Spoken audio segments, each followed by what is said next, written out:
تو شرک کی یہ ڈیفینیشن میں نے پہلے ہی بتا دی. اللہ تبارک و تعالیٰ نے فرمایا وہ اس کے ساتھ کسی کو شریک نہ ٹھہراؤ.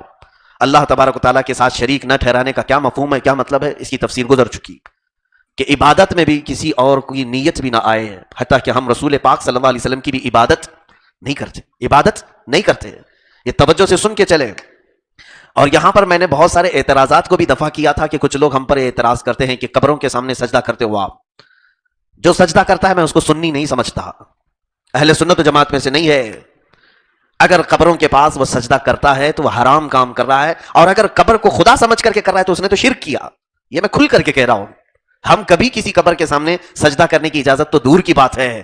اعلیٰ حضرت فاضل بریلوی رضی اللہ تعالیٰ عنہ نے تو لکھا ہے بزرگوں کے مزارات سے 8 قدم دور کھڑے رہو, اتنی دور رہو جتنا ان کی زندگی میں تم ادب کرتے تھے.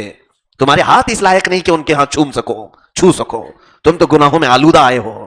بہرحال یہ ہمارے جذبات ہیں کہ اگر ہم چومتے ہیں یا پھر اگر چھو بھی لیتے ہیں تو یہ نیت کے ساتھ کہ ان کی برکت ہمارے جسموں میں آ جائے, باقی عبادت کی نیت ہماری نہیں. ایک کسی صاحب نے سوال کیا کہ کچھ لوگ طواف کرتے ہیں, قبروں کا طواف کرتے ہیں, تو کیا یہ شرک نہیں کر رہے ہیں؟ میرے عزیز, شرک کی ڈیفینیشن سمجھو پہلے. طواف اللہ کا بھی تو نہیں ہوتا نا.